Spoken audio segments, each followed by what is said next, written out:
I got to start with the bombshell announcement yesterday that was made on the WrestleMania kickoff show that WWE has purchased one of the two biggest lucha libre promotions in Mexico, AAA, which was founded in 1992 when Antonio Pena, who was the booker for CMLL, split with them. He took Conan with him. He took a lot of the young CMLL talent with him. I talked about this once before, I think in a This Week in History segment. CMLL being the biggest promotion in Mexico and the one that happens to work with AEW right now. In fact, AEW just announced their first show ever in Mexico just this week is going to be held at Arena Mexico. It's going to be an episode of Dynamite on June 18th. But that news has been completely overshadowed by the announcement that AAA is now under TKO ownership. Triple H and Michael Cole, they were joined on set on the pre-show by AAA president Maricela Pena, her son AAA general manager Dorian Roldan Pena. AAA star Vikingo was there, which was wild to see Triple H introducing Vikingo. Rey Mysterio, Dragon Lee, Joaquin Wilde, Cruz del Toro, Penta, Rey Fenix, Santos Escobar, Angel Umberto, Andrade, and Stephanie Vicaire were all flanking Triple H and Michael Cole and all of the executives on set. AAA is where Rey Mysterio got his first break in wrestling. I mean, he goes back to the very first year. And he was on that first Worlds Collide pay-per-view in 1994 that AAA produced with WCW. And on that note, the other part of their announcement was the return of Worlds Collide, which will be a cross-promotional event with WWE and AAA, or NXT and AAA, but I'm sure they'll have main roster talent on the show since they were present for the announcement. And I think all three logos are in the, I think it's WWE, NXT, and AAA. I believe all the logos are represented in the poster. Saturday, June 7th at 3 p.m. Eastern Time. That's noon local time from the Kia Forum in Los Angeles, which is a big building. So they're definitely using main roster names on that show.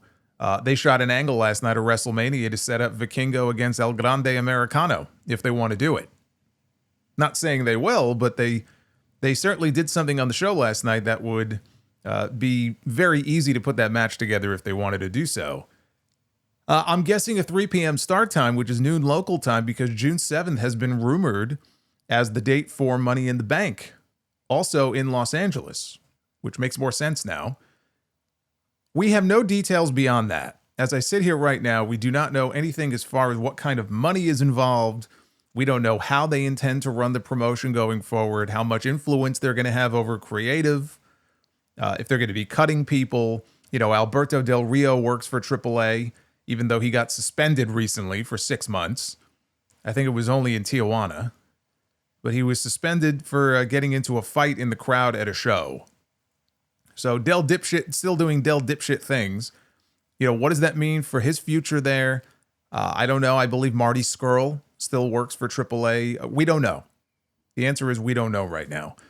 You know, when WWE bought WCW, you remember they grabbed the IP and the tape library and a handful of contracts, not a lot of big names, and they chose not to run it as a separate entity, even though that was the original plan. They bought Evolve about 5 or 6 years ago from Gabe Sapolsky, but same thing. It was just the name and the library. And now they're using the Evolve name for one of their developmental shows. I don't think they're closing down AAA, but how it's going to be run going forward will be very interesting to see. You know, at the post-show scrum last night, Triple H said he's looking to keep, quote, traditional lucha libre as traditional lucha libre and help it grow. And I saw Lucha Blog made a great point. The problem is that AAA never was traditional lucha libre. It was founded on the idea that lucha libre needed to change.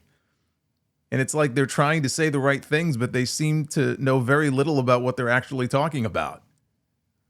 I've heard people say that as far back as the 90s, you know, AAA was trying to be more like WWE or WCW than they were so-called traditional lucha libre.